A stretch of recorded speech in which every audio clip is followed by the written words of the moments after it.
So down there, this is this monohull Favorita that we've been sailing together for a couple of days. And they're just going old style, wing to wing, bouncing left and right. It's probably quite old boat, but it's like huge sails. You can see that it's like loads of sails, bouncing left and right. And they're just keeping up with us. We're having just a Gennaker. Really cool. All the winds dropped again. Now it's 10 knots. We're doing around 6. And this boat, Favorita, see, they're doing now 5.5, but they'll probably pick up the speed. I just kind of like this boat. Just slowly bouncing left and right, old school, old style, wing to wing.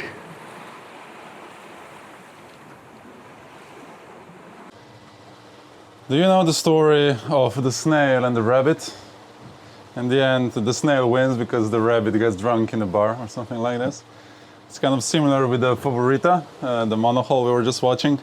So 1.5 days ago, we were just like exactly right now, and the sun was setting. And then, because we were not sure about using Gennaker at night, we switched to Genoa only, so he was much faster. So now after almost 2 days, we caught up with him, we overtook him like a rabbit, but he just keeps going, you know, like old school, old style, probably an old sailor, rumbling about us and our Gennaker, you know, not be able to decide when I go here or there. He's just on his track, steadily going towards Caribbean. Kind of cool. And then there's one guy coming from the side. So he's at, let's take a look at the speed now. So this is Favorita. So we're doing around 6.5. Favorita is, I think, a little bit slower. Now it's around 5. So we're around 1 knot faster with Gennaker. But we're just in the same position because we didn't use it. So it's funny. Okay, so the free boats are still here. We were watching at Nanook all the time. I think it's a Lagoon 400, so he's doing pretty well. And yeah, a good speed. And then here, the super fast boat is coming. You see, this is Palanat Free Solo Saver, super fancy, quick something. So it says it's 12 meters, and he is doing 13 knots, 13 knots. So this is like super fast, and there's only, you see, the wind is 11 knots, and he is doing 13 knots, so he's like faster than the wind. It's 12 meters. Solo sailor, so it might be like open 40 class or something. Anyway, he's gonna be here, just 1 mile away from us in 18 minutes. So it's gonna be kind of cool to watch him. Here it is, now passing by. He's actually on like 13 knots, and when you look from close with the binoculars, he's like, I was expecting much more drama, you know, like zzzz. But he's just gliding. He just, you know, passed by. Almost sunset. I was super lucky with my sextant reading. I was inside 4 miles accuracy, really good. Although I didn't took any sides for 3 days. So my dead reckoning was probably good. So here's the Favorita. It's gently going down like a snail, and we're the rabbit. And there is this beautiful sunset going on. We haven't seen many sunsets that nice, because we had loads of clouds.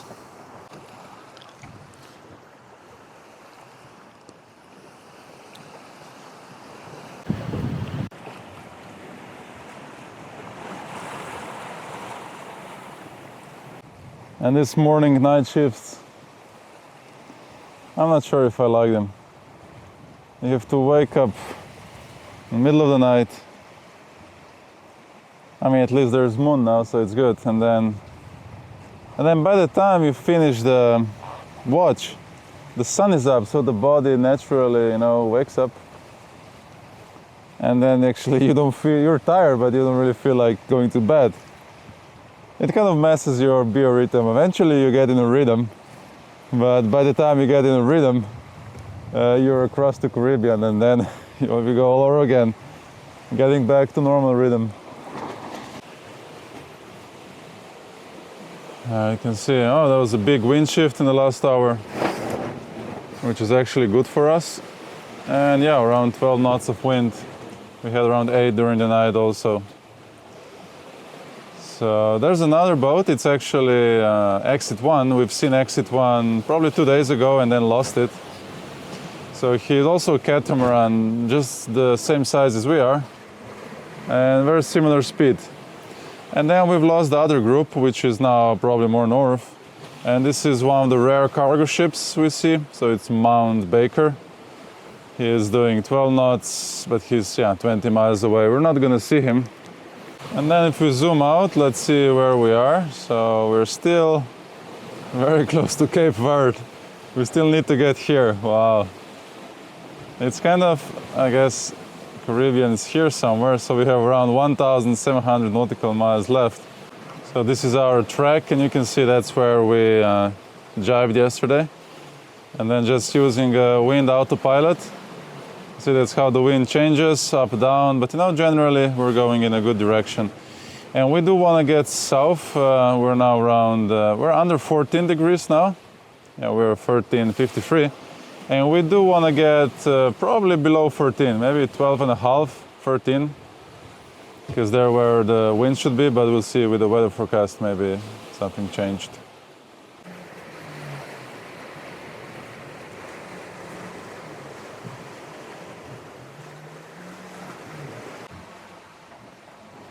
So this is a good thing of the catamaran. You can sail across the ocean and do bacon and egg sandwich while gently cruising. Maybe some British viewers might complain about how we're doing this, torturing this bacon or doing it wrong, but well, we're just trying our best. Oh, that's a big egg, wow. Okay, yeah. These are strange eggs. First one was kind of glued, this one is super big. So if the egg is walking around the pan, that means you probably didn't turn up the heater or you need more heat. That's all I know about cooking. That's okay, I'm gonna scramble it. Oh, so it goes scrambled. Ah.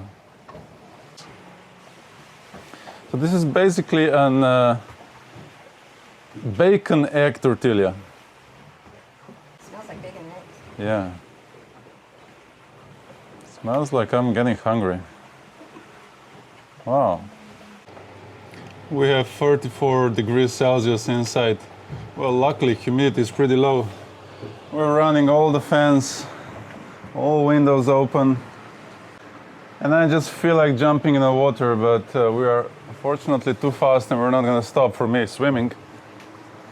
And another thing is it would be nice to have a beer.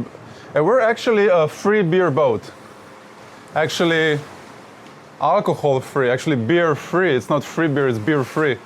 So the difference is we don't have beer and it's not for free, like free beer, beer free. So who invented these words anyway? Like free beer or beer free?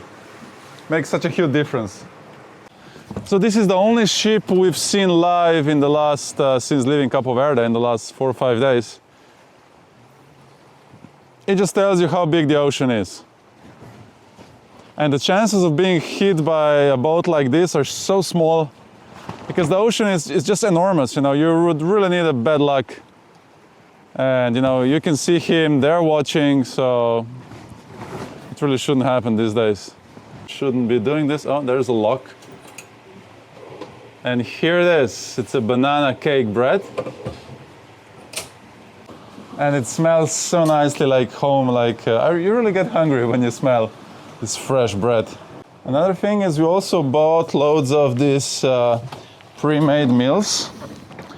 Thinking, basically not thinking. So here we have 2 bags of this all kind of prepared. And I've been watching exactly this one. It meatballs 1 minute for a long time because it's right in my cabin. And now I have these clothes hanging around because I have this dynamo rope spread through my cabin.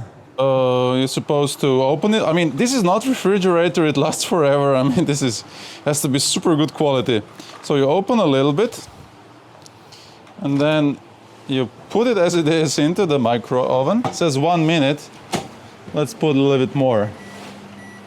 I'll put 2 minutes just in case. See what happens. Yeah, I don't understand. See, it's meat. It's not in the fridge. It goes forever. I don't know what kind of chemicals, preservatives they use. I might be mummified, you know, mumia. They last forever. There has to be a similar substance they put in here so that this chicken survives. We'll see how it tastes. What happened? Okay, let's open this.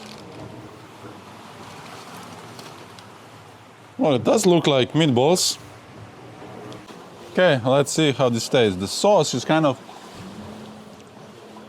Well, it's a sauce. Well, maybe it's not bad. Now let's see how this tastes.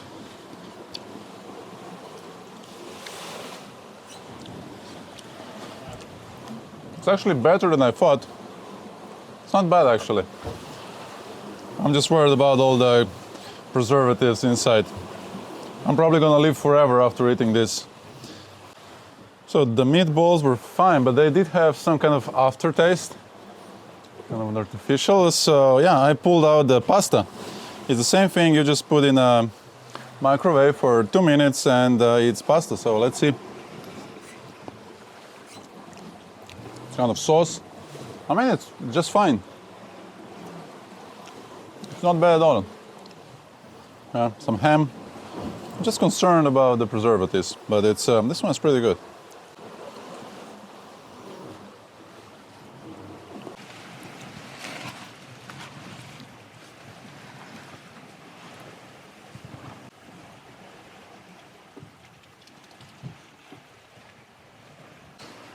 So I've just done my yoga. Every day I would do, you know, some stretching, yoga, maybe some push-ups. We're having just usual problems with the halyards and ropes and pulleys and friction. So this is a Gennaker halyard. And you can see there was a lot of wear and tear here. So we're now trying to figure out where exactly, but I think we know. This is 2 meters under the top of the mast. It's probably for the pulleys, and then there's another section which is always showing a little bit wear and tear. And because we were flying the spinnaker at different heights, this one beat the same cause as that one. So I think we figured this one out. So basically this rope is very stretchy, and that's what the problem is. The boat is rocking, we have waves from all the directions. The sail was just left, right, boom, left, right, boom.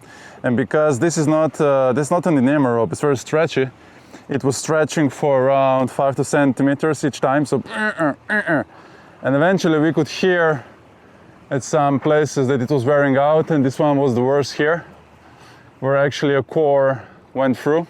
So this is the spot where the halyard enters the mast, up there. I'll show you from closer. And so it was just a matter of time when it's gonna fail. So the spot where this happened is actually where the rope enters the mast, which is so in here, yeah. So basically the rope, you see, was like going up and down because it was stretching, and it started squeaking a lot. So I can show you closer. This is but from the other halyard. This is the entrance where the halyard enters into the mast and goes to the top. So that's where this damage occurred, because the rope, you know, was going up and down a little bit because of high forces. So now we're gonna put some dynamo rope, which is not gonna, dynamo rope doesn't stretch, it's like steel, very strong. So it's not gonna be going up and down anymore, and we're also gonna protect this area with some hose or something. This is just the usual stuff. If you're crossing, you better bring some kind of extra halyards with you and check where these spots are. Because when you're sailing at home, let's say just for fun, you see, you don't sail in that heavy conditions. It's usually just, you know, stop sailing, go home, start an engine. But here you basically have to, because you don't have enough fuel to cross the ocean. So all these things pop out here now when it's the worst time. And 2 years ago, crossing an ocean with the Lagoon 50, a similar thing happened, but on the other spot with the mainsail halyard. So the mainsail dropped down, so I had to climb up in the middle of Atlantic, which is not the safest thing to do because you're rocking a lot. Eventually we fixed it, so these things always gets fixed. You can improvise one way or another. But it's just, I mean, we're in like 21st century, right? 2021 now. How can these things still happen? So don't we have good ropes or whatever? You know, why does these things keep happening? And I'm sure from all the boats that left for this rally, there's going to be many boats with same damages. So it's just something you have to know, expect, bring some extra halyards. You'll be fine.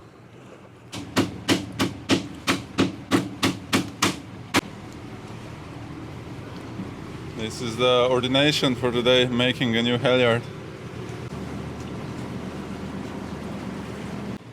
Wind speed has dropped to under 7 knots now, it's 6.9.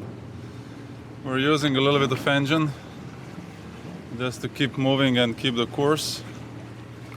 The sail is not doing much. It's more or less bouncing left and right.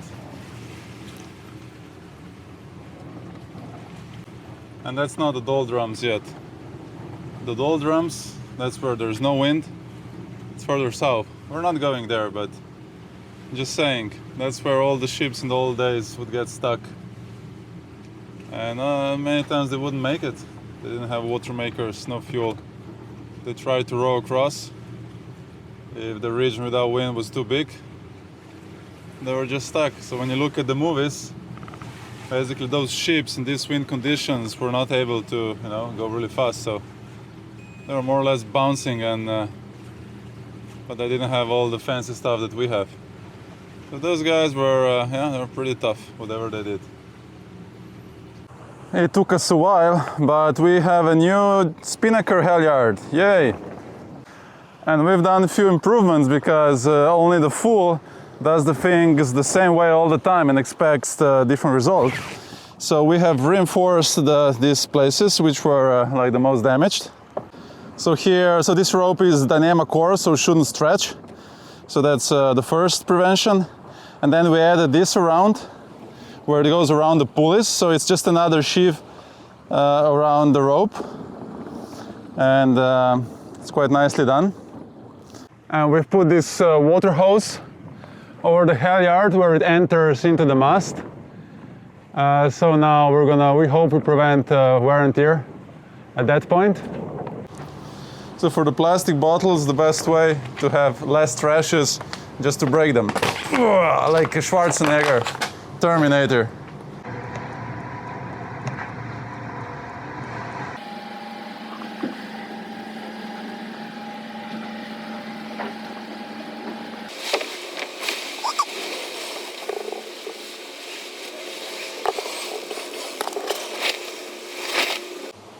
So after 6 days on the sea, we finally have good conditions again. So here we are. There's two boats from ARC's, the Catamaran and the Free Spirit.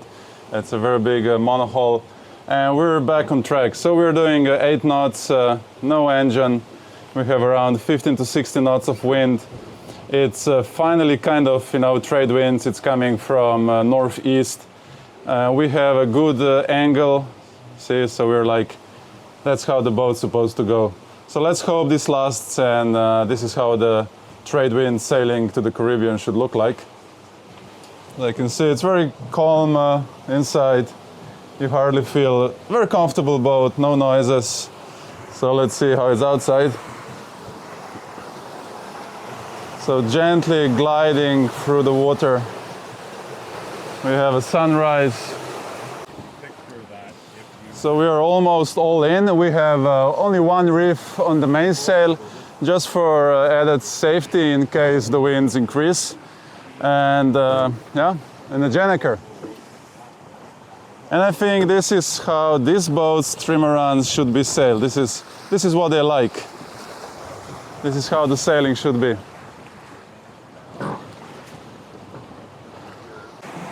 Okay, 9.2, we're reaching 9 knots, and you hardly feel it. Boat is stable. We have really nice conditions. We could say like almost perfect conditions. And you can see the Emmas are not producing much of a drag. And it's so nice to watch them. They just like touch the water and glide through. So this lifts up, touches the water, like no drag, beautiful. Now the leeward Emma is just the same. You see, you could expect, like, if it's a bad shape, that it would dive in. No? You see, this is like the lowest it gets. It's just gliding through the water, no drag. That's really good. Now the main hull. Okay, this one is producing a little bit of drag.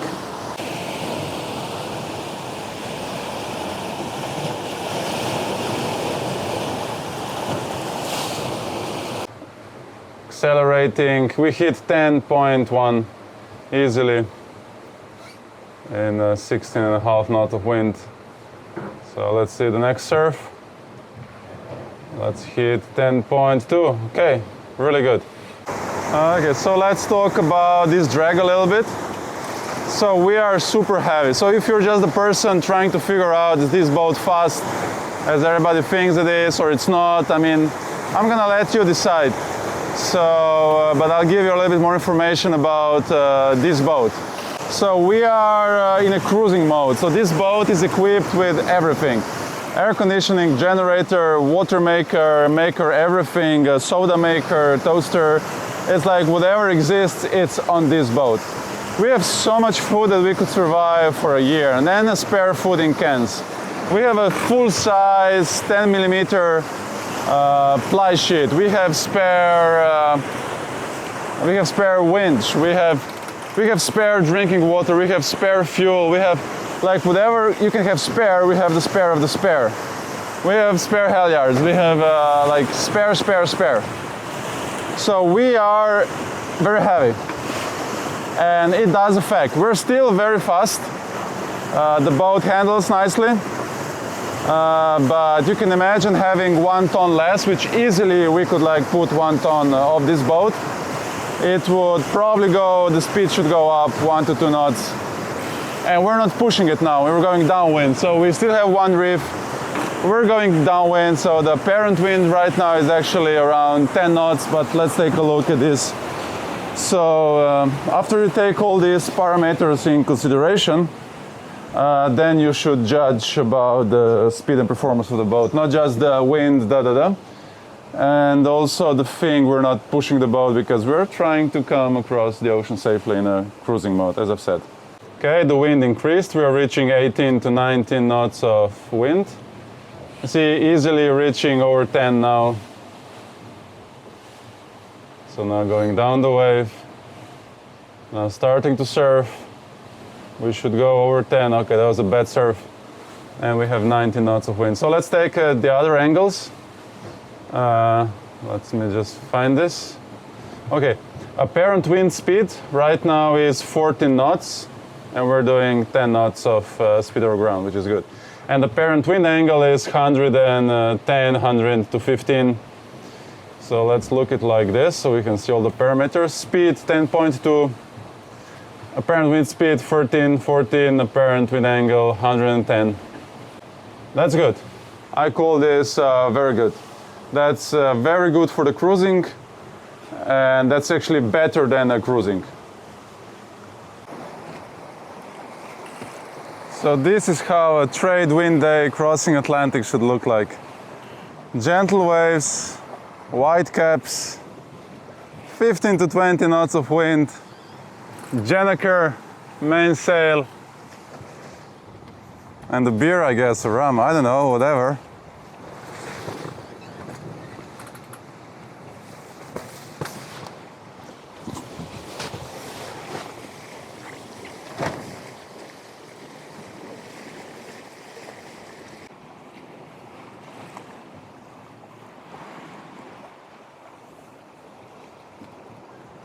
All this tuna following us for around half a day. There's like loads of like tens and tens, hundreds of tuna following us now for half a day. I think it's just like they're making fun of us. We don't have a rod. We have fishing equipment, but we don't have a rod. So we figured out we cannot fish without a fishing rod. Not at this speed. Cannot bring the fish out, right? We could catch, but then we have to put the sails down, which we don't want to do, right? So these tuna just figured us out, and now they're just teasing us. Like, here we are, you don't have a rod.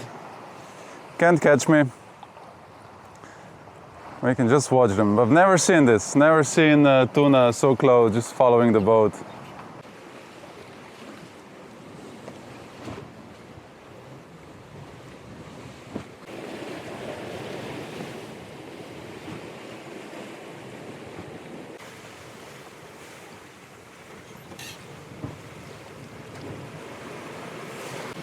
We've been flying Gennaker all night. Now the winds have dropped a little bit, but we've been having quite a good average. So let's see. So for the last 8.5 hours, we had 7 knots average. We've done 61 nautical miles, which is pretty good.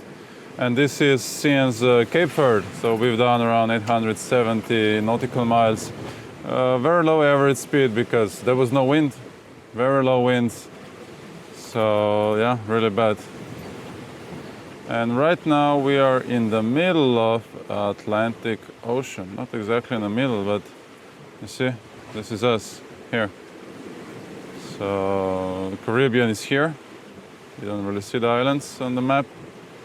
Africa, Canary Islands, Cape Verde. See, then there's Gibraltar.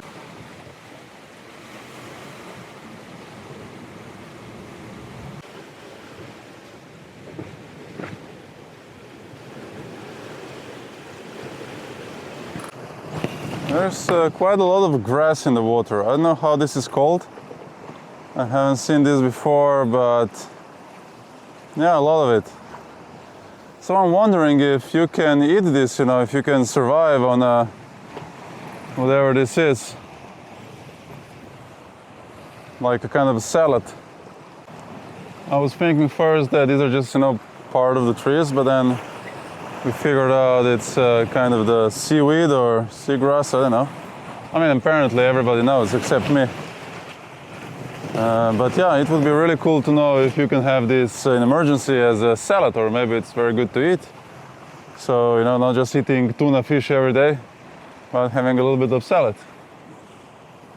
I have a new word for spinnakers and Gennakers. These are not like light wind, downwind sails. These are high maintenance sails. You just like have to watch them all the time. They're not always happy. Many times they're not happy. So they start banging, so we're just gonna call them high maintenance sails.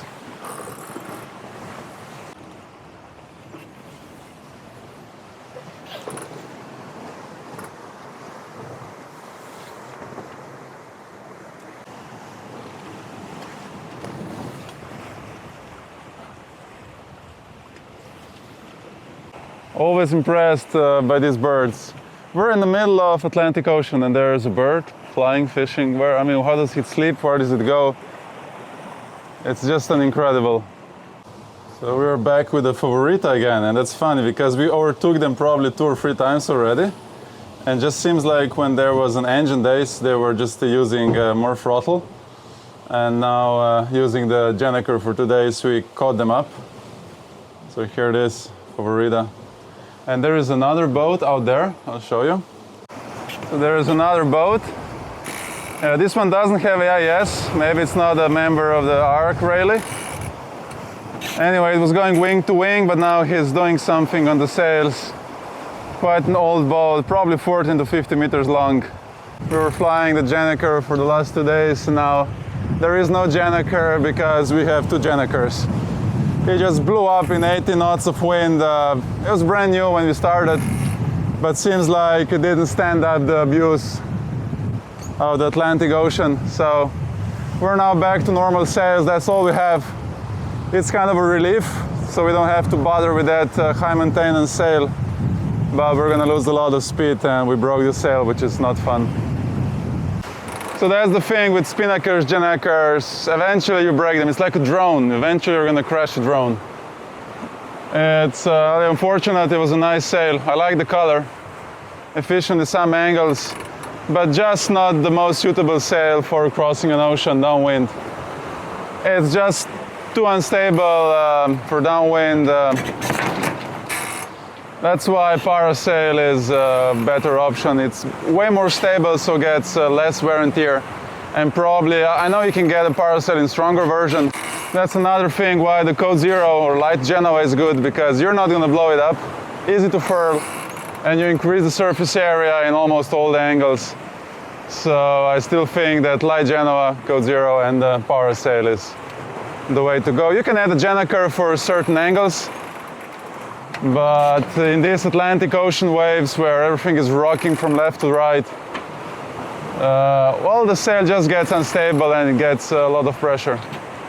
but it is how it is. Here it is, Favorita. We're pretty close. It's a nice big monohull. And we've been going with this boat side by side since the beginning. We would lost each other for a couple of days, and then we are now rejoined. They're just using wing to wing, gently cruising down to the Caribbean.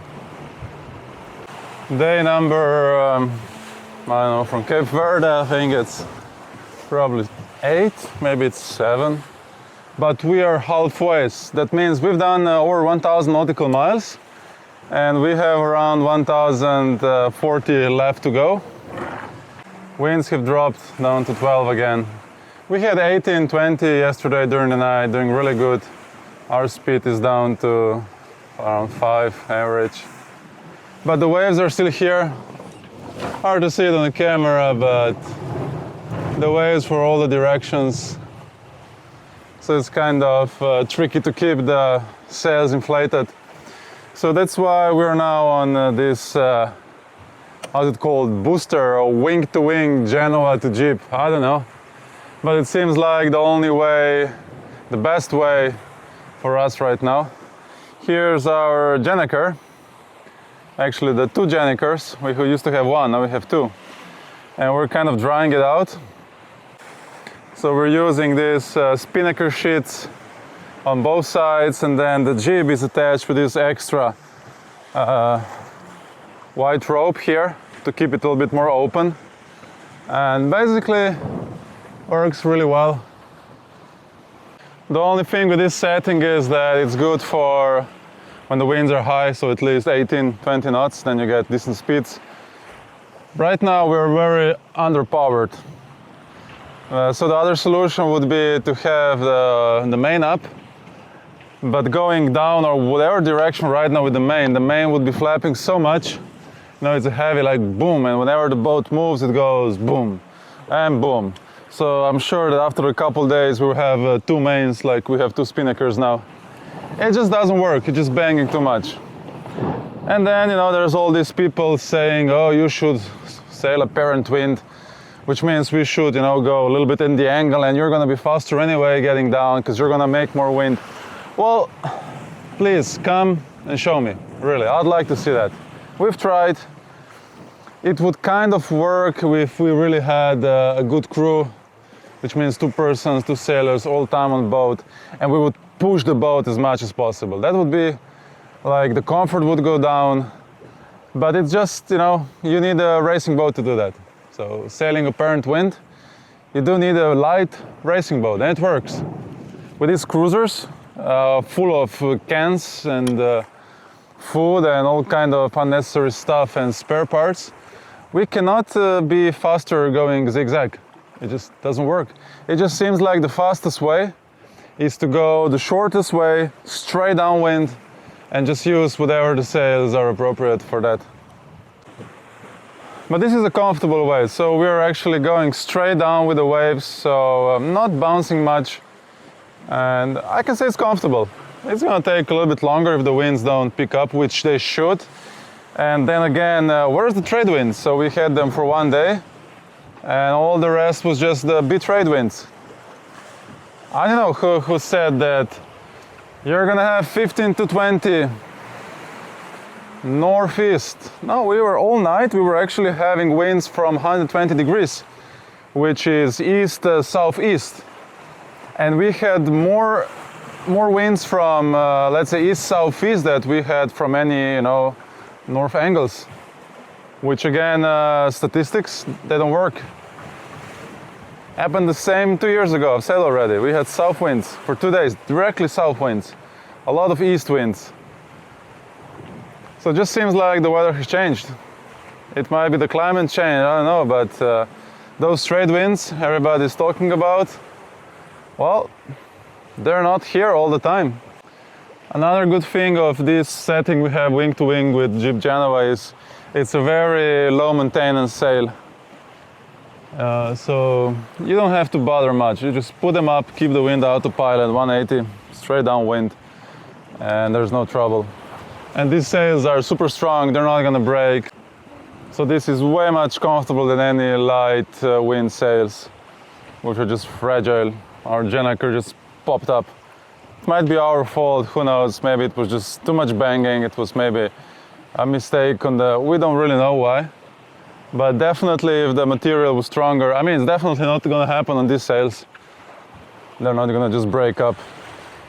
But right now, if you ask me what setting, like if I could choose any setting right now, I would actually have Coast Zero on one side, Genoa on the other side, and I would just use the traditional spinnaker poles, spinnaker booms.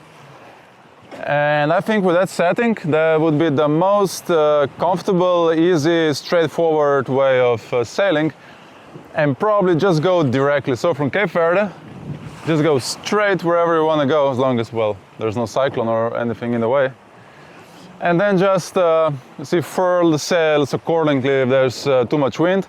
But I think for the most of the time, you're just going to keep them open, full. And just forget about the mainsail, If the wind angle, the true wind angle is more than 150, just forget about the mainsail. If it's, let's say, 140, 130, and less, then definitely the mainsail goes up. Otherwise, just don't bother with it.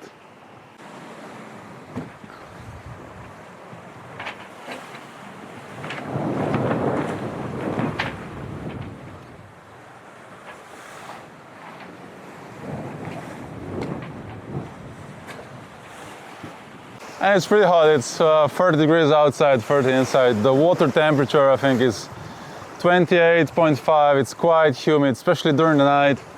I mean, whatever you do, you're just sweating. You put all the fans up, it's just very humid. So as long as you're not doing much, just sitting and, being in the shade and have a breeze, it's okay. But doing any activities, you sweat like crazy. Oh, it's fine, We have a water maker, so we're having showers. This boat is so comfortable. I have a shower every day, every second day. I had a swim a couple days ago when there was no wind. So really can't complain about the comfort of this boat.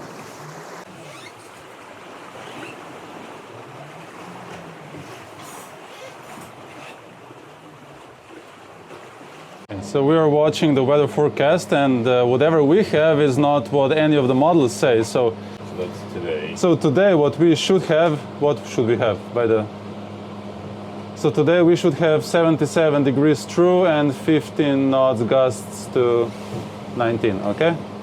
And then for the next days we should have 17 knots of wind speed, 72 degrees true. And then going on, we should have 18 knots of wind, 79 degrees true. And then going on, 18 knots of wind, 85 true, so going on. Basically we should have winds over 16, between 16 to 18 from 80 degrees true. And that's definitely not what we are getting. That's definitely not. But it's a good motivation, so it seems like we should have winds, at least from the east, not from the west. That's a good. The only good thing. So just as I was complaining about the wind direction, it actually just shifted. That's usually what happens. And usually when you change the sails, the wind shifts to the wrong. So you shouldn't change the sails. So the true wind direction, change drastically. So I have to say, this is magnetic. So you have to deduct variation, which is right now 15 degrees. So basically right now we are having 90 degrees, so east winds. But anyway, all night we had east, northeast, and as you've seen the weather forecast, there should be like northeast or east-northeast. And the wind speed is also much lower, it's average 13, whereas we should have like over 16. So all these weather forecasts, I would just expect them to be, more accurate, it's like, I don't know. But it's looking good. I'm sure this is just coincidence, small error, and I'm pretty sure that the winds are going to pick up, turn more north, and then we're gonna fly. I mean, at least it's not like it's gonna be calms or no wind or cyclones. Basically, the forecast says for the next days, as long as we're on the sea, actually it talks about nice trade winds. And that's definitely a good sign. The same thing happened 2 years ago when I was crossing, and I didn't have this fancy Iridium, you know, weather forecast twice a day, fancy, nice. I was just using my InReach and basically just emailing home and asking what are the wind conditions, should I go more south or north? And what I learned is that actually whatever they were telling me I'm gonna get, it was not exactly true.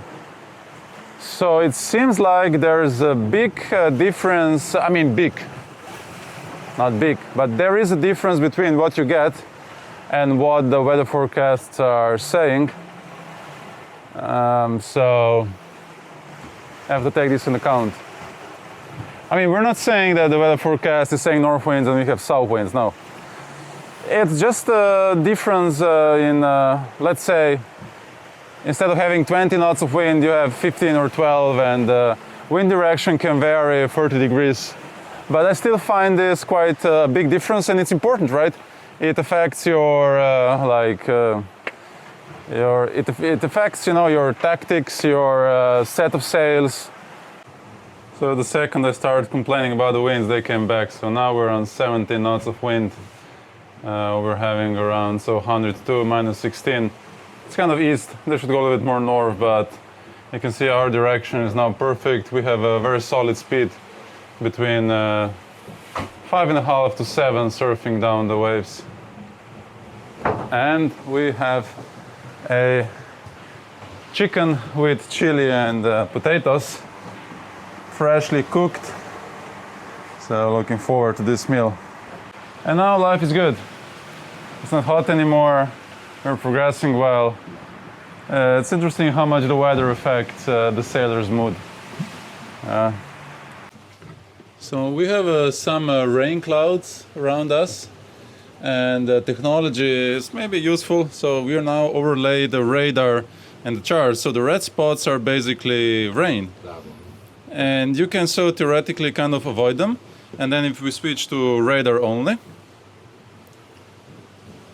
now we can see on the radar the rain is here, here, and here. So as we are going up, because it's that's how the radar works, that's always where we go, we can kind of predict where the rain is moving, and we can avoid it accordingly. So radar can be a useful thing for avoiding rain and squalls, small storms. So there is some rain from the cloud. It's not a storm or a squall, but you can obviously see there is a rain. And then in front of us, again, it's pretty obvious there's rain in some parts. And that's what we can see on the radar. And this one's really nice here. You can, right here in the middle, you can see the rain. It's a nice silhouette. This is Spinnaker part 1.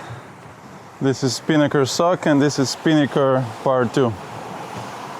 And finally, trade winds as they're supposed to be. So this is how the trade wind sailing looks like 17 to 20 knots of wind straight from behind.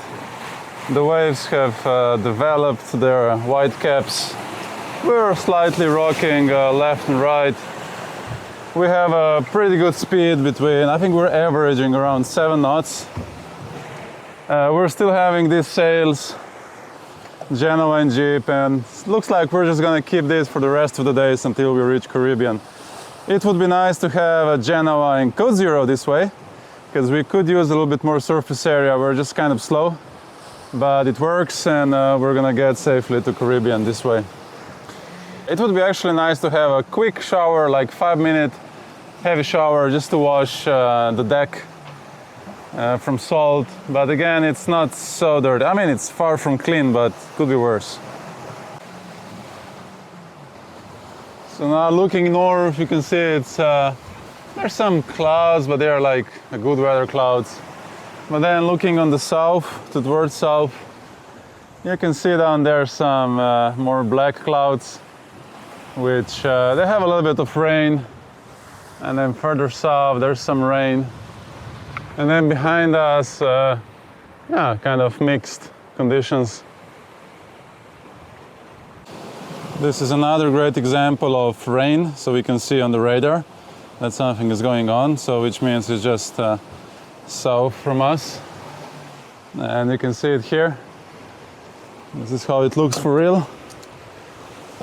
So these radars are actually very useful, especially at night when you don't see these clouds coming. So this is what we see on the radar. It's rain. But the cloud itself is not that bad. So it looks like rain, but nothing too serious for now. And let's hope it just stays like this. And then many times these clouds just disappear. They come and go.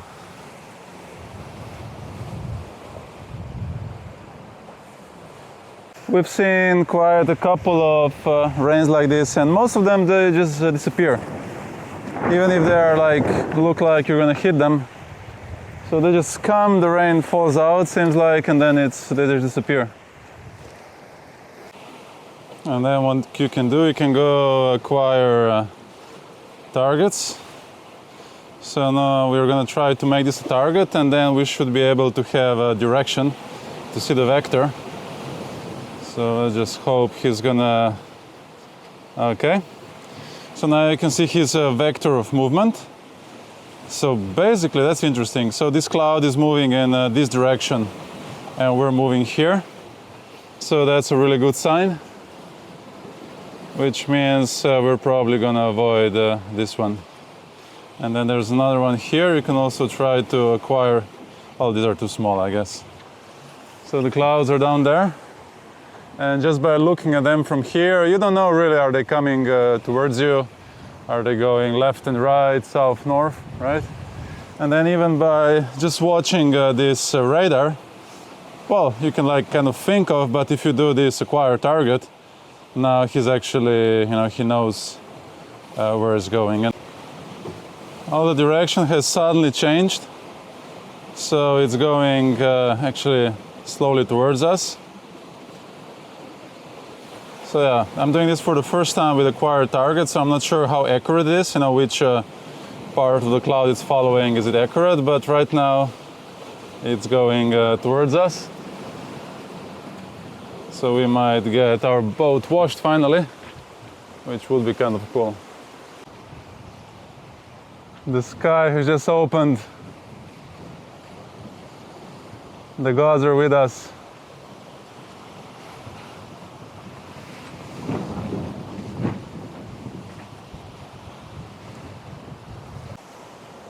Another nice example of rain.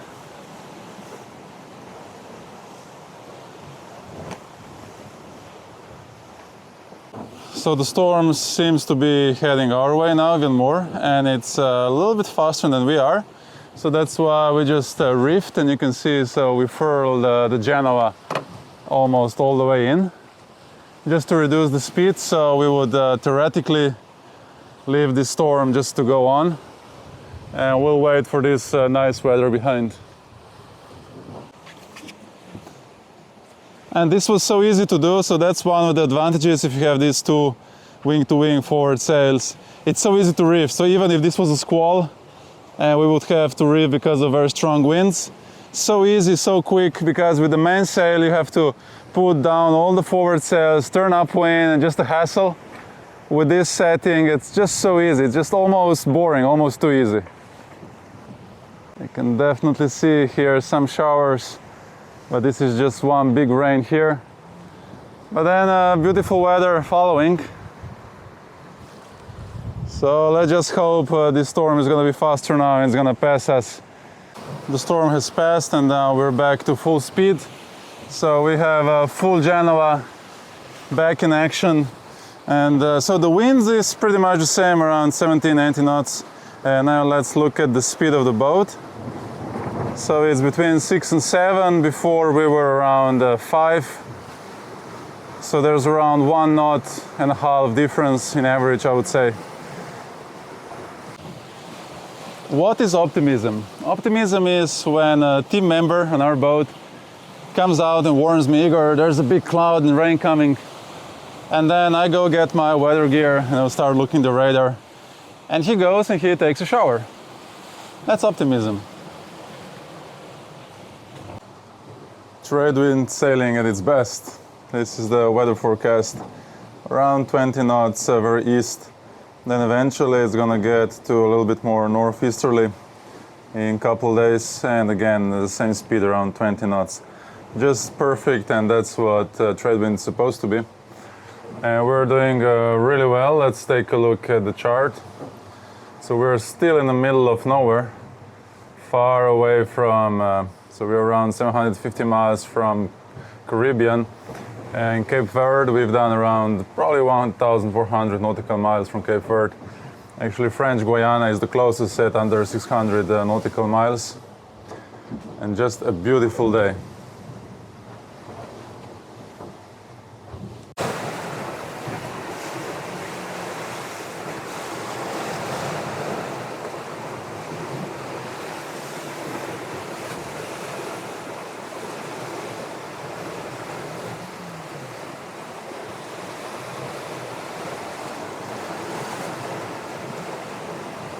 They're happy with everything. These are the most happy sails I've ever seen. I think if these sails were a woman, I would say you should marry them. No trouble, low maintenance, and great speed.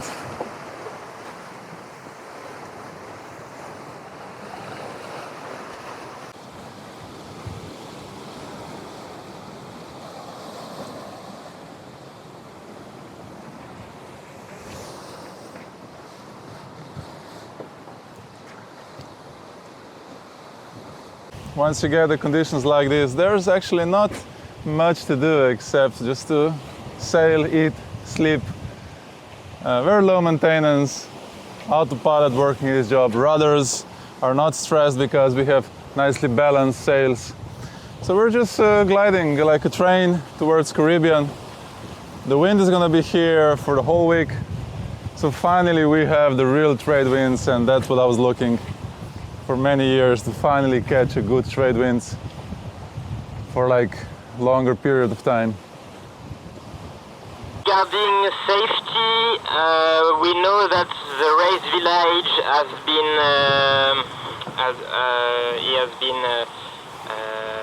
installed just before the first boat arrived.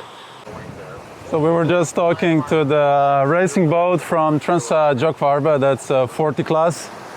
There's 35 boats racing across the ocean right now. So pretty cool. We've seen a couple of these, but this one is the closest, and the first one we had a chat with. It's actually super cool on such a big ocean. You actually see a boat, and not any boat. This is like the coolest racing boats out there, and really cool. Class 40.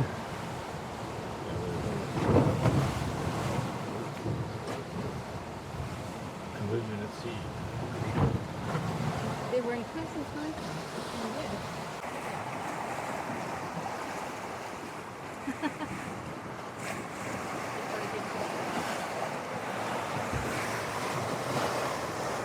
Woohoo!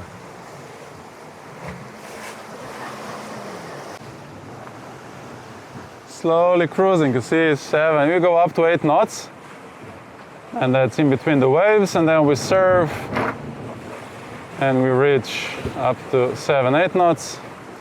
So let's see what the speed of the Ufti is right now. Ufti 40, so he's doing around 10.5,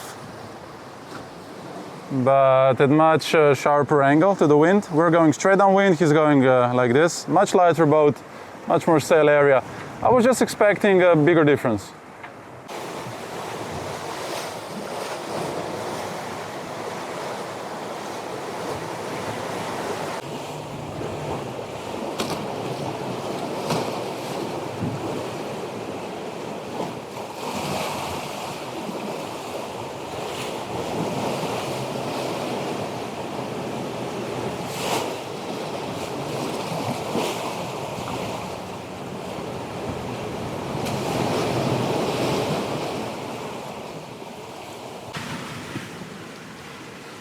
winds have picked up a little bit. So we have 23, 24 knots. The speed has picked up. We're surfing down the waves up to 10 knots. And this is how the 8.7. And this is a really nice trade wind sailing. We could use code 0 now, but this setting with the sails, we've been using it for the probably last couple of days. And we haven't touched it much and just flying towards Caribbean. And yeah, really happy with this low maintenance setting of the sails we have. So the wind increased now to 24.2, hitting 9.5 knots. So the waves are kind of they're like, you know, okay, they're not big, they're not small. They could be like more, how to say, even, so they would make a better surf. But it's fine as it is. Another good thing of multi-hulls is that they love surfing down the waves. So if you have a monohull, so just, you know, like a sailboat, they also like surfing, but they would always be, you know, kind of, you know, not so comfortable. Except you're probably in a racing open 40 when they just, you know, go. But for cruising boats, I think multi-hulls are way more comfortable. And they just love surfing, and whenever they surf, they get super stable and just go zhik. And they go zhik. They just love doing it. And especially this boat, Neel 51, feels like so comfortable doing it. And even when you surf down, when you hit, I think we hit maximum 14 or 15 knots when surfing down the wave. You don't really noticing, you know, in some cruising catamarans when you know, like surfing down the waves. I've done 16 knots on lagoons, 42 and 450. Well, it's still okay, but it's kind of, you feel that it's kind of, the boat is maybe not so happy. It's kind of, it's still safe, it's still okay, but it just feels like a maximum we want to do. On this boat, it really feels like when you surf at high speeds, it doesn't make much difference in noise, it just goes. So it's not like a big deal, you go 15, 16 knots, okay, the boat just feels the same, you just see a higher speed and a big smile on your face, and it just goes.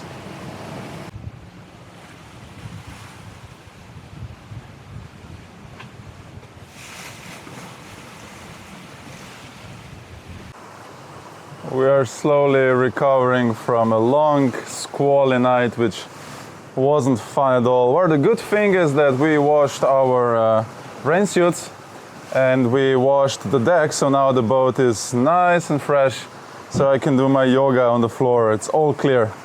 We did forget to brush it while it was raining. We'll do it next time, but it's much better than it was before. Quickly show you the secret recipe, which probably I shouldn't because it's secret, but anyway. So you put 3 cups of this. That seems like flour. This is dry yeast, I guess. Yeah, use instant if you can. Instant dry yeast. You mix it. So 1 teaspoon of salt. I like this tool. This is like mechanical engineering, special tools for making bread. And then you double it with sugar, so 2 of these of sugar. You mix it again. So water plus milk, all together 1.5 cup. And if we talk in normal dimensions, this is 350 milliliters of milk and water.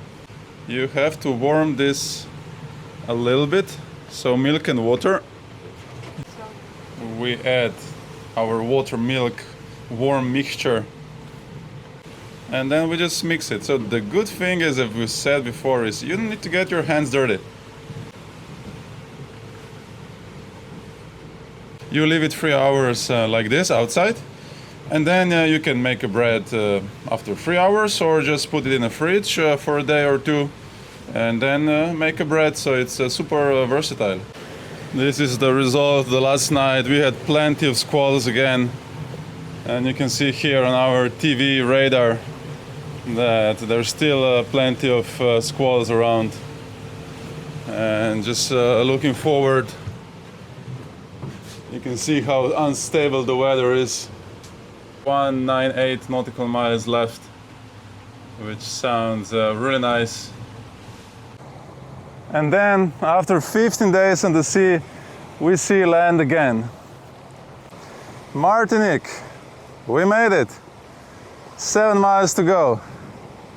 So nice to see a land. So our trip is almost done. It took us around 7 days from Canary Islands to Cape Verde, where we stopped for 5 days, and then it took us 15 days to cross from Cape Verde to Martinique. And I think we had done around 2,200 nautical miles. Average speed is around 6, not much, but we had really bad winds for the first week, and we blew out our spinnaker. So overall, I think we're just fine. Everybody on the boat is happy. We're not too tired. We're happy to see land and to, go walk a little bit, swim. But it was a nice passage. The boat performed really well. We had practically no issues with the boat itself. The crew was also great. It was just 3 of us in a big boat. We get along really well. We ate well, so nothing to complain about. And now we're here, do the customs, have a beer, a Carib probably, and then jump in the water. Here we are, it says Martinique. So this is probably where we want to go. And there's, you see another island down there, which is called the St. Lucia. And you can actually see it. It's a little bit foggy, but it's down there. You can see it's 20 miles from Martinique. And down there it's a big catamaran flying a big wind parasailer.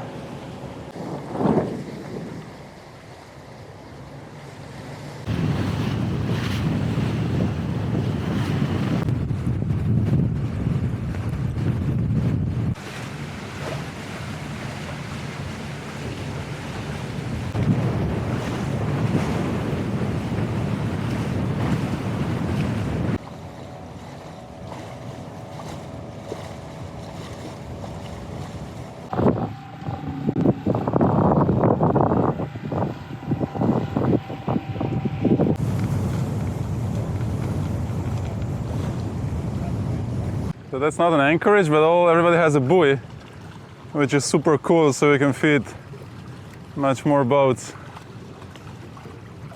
And down there, the big Neel.